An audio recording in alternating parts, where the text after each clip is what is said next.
ISLൽ Kerala Blasters FC-യുടെ മാരകമായ തിരിച്ചുവരവാണ് ഇന്ന് കാണാൻ സാധിച്ചത്. കൊച്ചിയിൽ വെച്ച് നടന്ന മത്സരത്തിൽ ഈസ്റ്റ് ബംഗാളിനെ ബ്ലാസ്റ്റേഴ്സ് 1-2 ഗോളുകൾക്കാണ് പരാജയപ്പെടുത്തിയത്. ഒരു ഗോളിന് പിറകിൽ പോയ ശേഷമായിരുന്നു ബ്ലാസ്റ്റേഴ്സിന്റെ വമ്പൻ തിരിച്ചുവരവ്. മത്സരത്തിന്റെ ആദ്യ പകുതിയിൽ ഇരു ടീമുകൾക്കും കാര്യമായിട്ടൊന്നും ചെയ്യാൻ സാധിച്ചിരുന്നില്ല.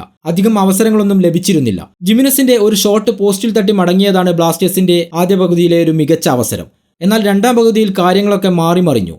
60-ാം മിനിറ്റിൽ മലയാളി താരം വിഷ്ണു PVയുടെ ഗോളിൽ ഈസ്റ്റ് ബംഗാൾ ലീഡെടുത്തു. ദിമിയുടെ അസിസ്റ്റിൽ നിന്നായിരുന്നു വിഷ്ണുവിന്റെ ഗോൾ. പക്ഷേ 4 മിനിറ്റിനു ശേഷം തന്നെ ബ്ലാസ്റ്റേഴ്സിന്റെ തിരിച്ചടി വന്നു.